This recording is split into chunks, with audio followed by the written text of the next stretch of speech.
One thing a team always needs in draft is speed control.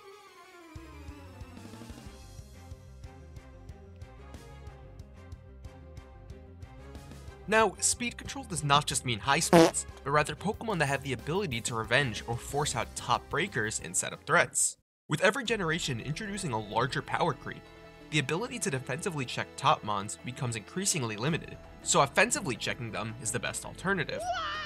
I feel my team took a great advantage of being able to control the speed, but we'll get more to my team later. This week, I'm up against King L5. He's got some of the scariest stats, like being a PST time zoner, an avid Noivern enjoyer. Yeah, I am just gonna Super Fang this, because I'm based. And goodbye Noivern, shout out to Darkrai. And he's also a chef, which might explain why his builds looked like he cooked too much. But for real, L5 is the DPL commish and is played pretty much everywhere, including tours and leagues. He's a big reason why Terra Preview is the format we are playing during this league, so a lot of credit goes to him for that. L5 has some of the toughest mons to revenge, like Qianpao, Excadrill under Sand, and Necrozma.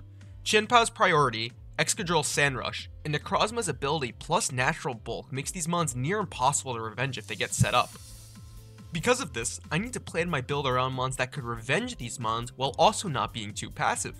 This is why I started off with a Scarfy Namorous.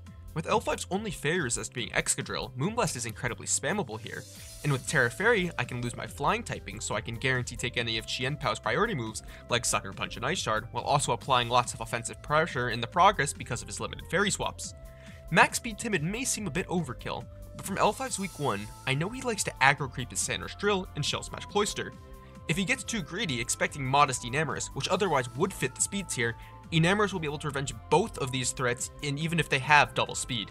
The next part of this core was Sneasler. With normal gem on Bird and Fake Out, after I click Fake Out, Sneasler outspeeds Excadrill under Sand, Qianpao, and Cloyster with the Shell Smash. CC plus Gunk Shot destroys his team, with Necrozma being the only mon that can really take the hit, so I added Swords Dance as my last move for the chance of punishing him on a swap. The beauty of Sneasler here is I can use it as a regular offensive mon before proccing my Unburden in a pinch. The last piece is what I believe to be the best revenge killer in the format, Choice Bandit Scizor. With his only resists Keldeo and Drill not being the best defensive mons, Scizor was an easy pick. On top of this, it can dish out big damage to his double Psychic Core of Scream Tail and Necrozma. The big issue I was now facing was all of these mons have the means of revenging, but need some way to help them actually wrap up the game, so I added an Adamant Choice Bandit Garchomp. My opponent only has one ground resist in Noivern, which would get blown back by any dragon move, leading me to believe that he would never swap in hard against Garchomp. The ultimate idea here is that my opponent's only two real walls, Necrozma and Screamtail, will be the first swap. Either will take above 60% from an Earthquake. If Scream takes it, Enamorous has a much easier endgame. If Necrozma takes it, Sneasler has a much easier endgame. I wrapped my team up with Slowbro and Serena to give my team some pivots into his big threats. Culver Slowbro is a great initial swap into Qianpao, so I can figure out what item it is. Spreading T-Wave is also very valuable for my Garchomp to outspeed mons like Screamtail. Serena can soft check his Sandcore and taunt any of his setup threats. So that's my team for week 2 of the TGS vs King L5.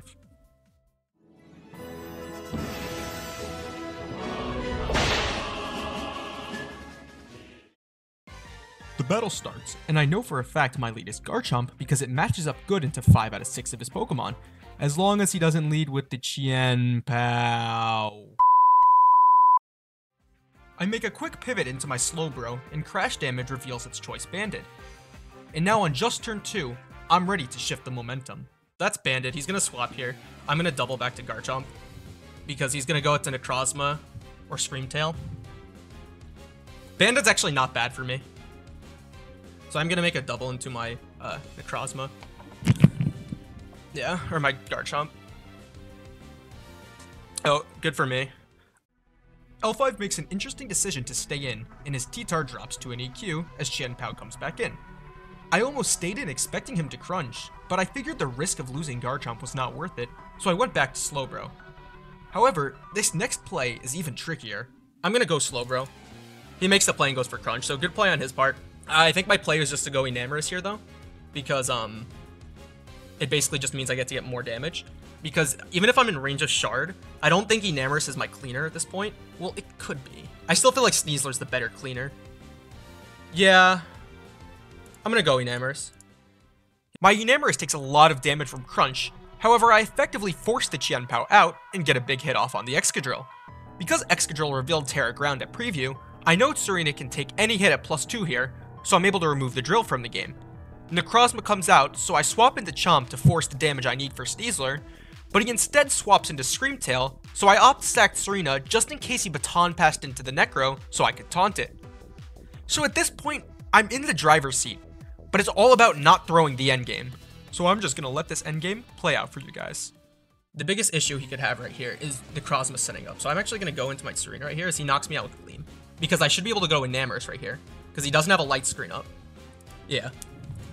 This works. I can go Enamorous right here and go for Moonblast, because he doesn't have a light screen up, which means I can kill the Screamtail. If he wants to revenge me, he has to go with the Qianpao, because all he has is this, and Necrozma cannot, like, outstall me. He goes out to Keldeo. Could signal this thing being scarfed right here. I'm just concerned about him doubling to Necrozma. Okay, he does flip turn. He sends out the Qianpao. Scarf Keld could be an endgame here for him. I think I might sack my Garchomp. I don't think Garchomp will be able to win me this game anymore. Or do anything more. Yeah, I'm going to go for the Garchomp sack here. We'll see what he clicks. He goes for Crunch. He takes a little bit of recoil. No, I go Enamorous here. I'm going Enamorous here.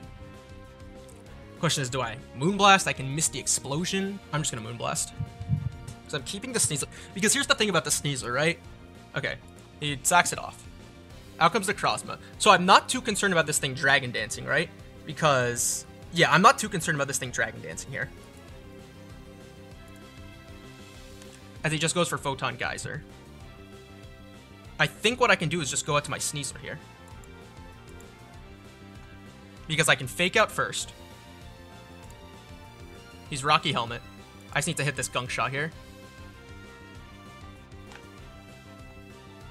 And we hit it. That should be the game. I believe this is Scarf Keld.